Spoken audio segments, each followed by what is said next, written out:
Hey guys, welcome to Off the Top Rope here on the Off the Mic Sports Network. I normally don't do this like I did a primer for an AEW Dynamite show, but it's Grand Slam tonight on TBS, and also it'll be on TNT for Collision this week. But I want to read you guys the announced matches for this show and the announced segments for this show. In Arthur Ashe Stadium. And I think they cleared 6,000 tickets. And listen, if you're one of the idiots that are celebrating that they crossed 6,000 tickets in a 20,000 seat tennis stadium after you had, 12,000 people there a year ago, stop celebrating. This has been a horrendously booked and, horrendously executed, pay-per-view. So let's run down this show. And some of you people may be watching and may get excited. Some of you people may be watching like, what the fuck is this? So, all right, so Dynamite. The announced matches are I was going to say Daniel Bryan. I'm wishing he's Daniel Bryan. Bryan Danielson versus Nigel McGuinness.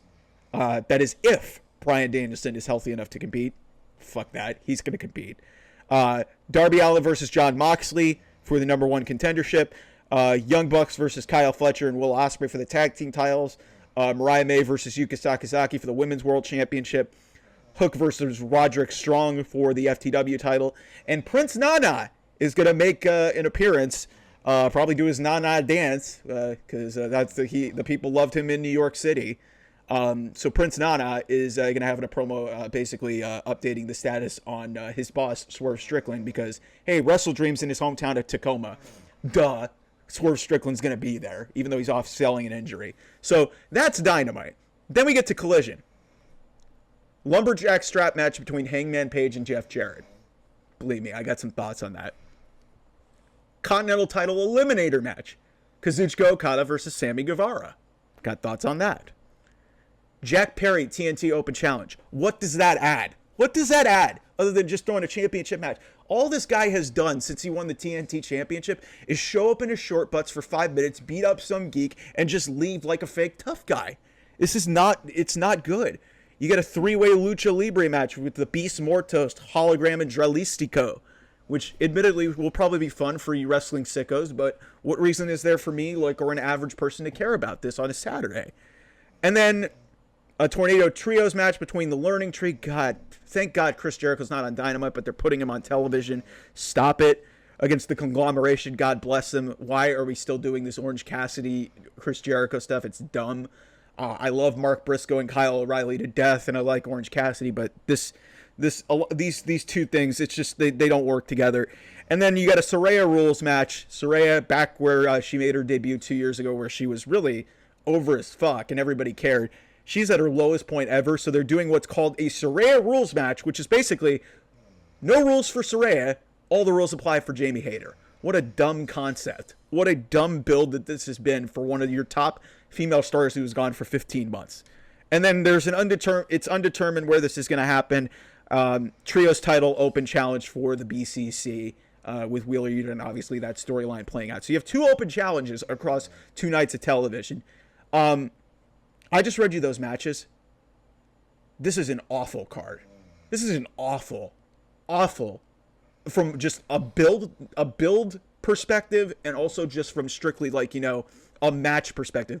What reason is there for me to care about any of these matches? Yeah, Darby and Mox will be fine, but the story there has been vague. It's been really confusing. Bryan and Nigel, they're rushing to this match because they panicked because they're not selling tickets, and so they go to a match with Bryan Danielson and Nigel McGuinness when Bryan's supposed to be out selling an injury from a suffocation angle that he's supposed to be selling with this whole BCC betrayal.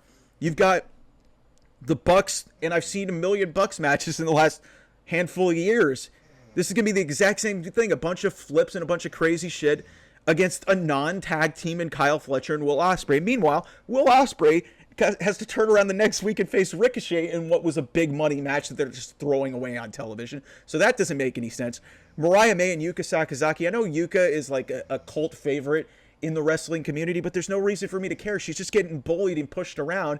And Mariah has done absolutely, positively zero since she won that championship at All In. It's embarrassing what they've done. And I'm admittedly looking forward to seeing what Prince Nana has to say about Swerve. Then we get to Collision. And this is where it gets good for me. because the fuck are we doing with Hangman Adam Page, man? I've said it on the channel here multiple times, and I think Jeff Jarrett, admittedly, his build into this lovable, respected veteran from being a, you know, hated heel and a heel that nobody wants to see has been kind of cool. But Hangman is coming off one of the biggest wins of his entire career after this massive, massive character metamorphosis he had from being this lovable cowboy, doing all this cowboy shit, to now being this deranged lunatic who's willing to burn people's house down and, yeah, do some crazy shit by putting people through cinder blocks, hitting people over the head with chairs, and stabbing them with syringes, which was a little bit much for me. But that match main evented All Out. Hangman Page and Swerve Strickland main evented All Out over the World Championship. It did. That's what they told you. And don't give me the lights out excuse. That main evented over your World Championship. Why isn't Hangman challenging for the world title? Why? Why does it have to be Jon Moxley? Why does it have to be Jon Moxley? I love Jon Moxley, Dean Ambrose as much as the next guy, but what the fuck has he done this year? Hangman has been the best thing in this company and maybe the best thing in all of professional wrestling, and you are admiring him to Collision against Jeff Jarrett? The fuck are we doing? And then Continental title eliminator, Sammy Guevara. Yeah, you know, the Sammy Guevara has gotten into a bunch of trouble and has done really next to nothing. Yeah, he's in a makeshift tag team with Dustin Rhodes, and they're the tag team champions in Ring of Honor, which nobody watches. Nobody watches it. But the same Sammy Guevara, who was basically a glorified enhancement talent for Ricochet a few weeks ago, he's getting an opportunity to potentially beat Okada and get a shot on, and because the stipulation of this is if Guevara wins, which I hate eliminator matches, they're the stupidest idea ever. It puts you in a no-win situation, because if the champion loses, because like basically, hey, you're basically setting up a rematch of the match that you've already seen, so the champion has to lose, and then, you know, it's almost an obvious scenario that in most cases the champion is just going to win, because in what world do you honestly think that Sammy Guevara is going to beat Kazuchika Okada, who hasn't lost in AEW? And this is a significant downgrade for Kazuchika Okada. What the fuck are we doing, man? Like, this is bad. I hate what they're doing with Jamie Hayter. The Jack Perry stuff, I don't know why that was just added as the TNT, just to get the TNT title. I mean, maybe whoever answers the open challenge is admittedly cool. Some people are hoping for Adam Copeland. We'll see. I mean, he broke his foot, broke his ankle basically like 5 months ago. So we'll see. That would make it semi-cool. But at the same time, I just don't care about Jack Perry. I just don't. And you've got 2 open challenges over these 2 nights. So this is, like, there's a reason why this show is not selling. It hasn't been built well. There's no reason or no story for me to care about any of these matches. And it goes back to something I said on the Raw post show from Monday night. Is like, yeah, matches are great, and building matches that are going to be bangers, or, you know, booking matches that are going to be bangers are great. But when you have a match that had so much investment in character and, you know, like, you know, obviously in ring work and obviously, you know, just stardom, like a Jey Uso versus a Braun Breaker, that's when you get reactions like that. Admittedly, this crowd will probably be hot to see some of these wrestlers, but what does it all mean? What does it all mean? Brian Nigel, you're just doing it. There's been no storyline build, and you had like a 15-year history of tackling things, and Nigel has literally had to sell this thing on his own.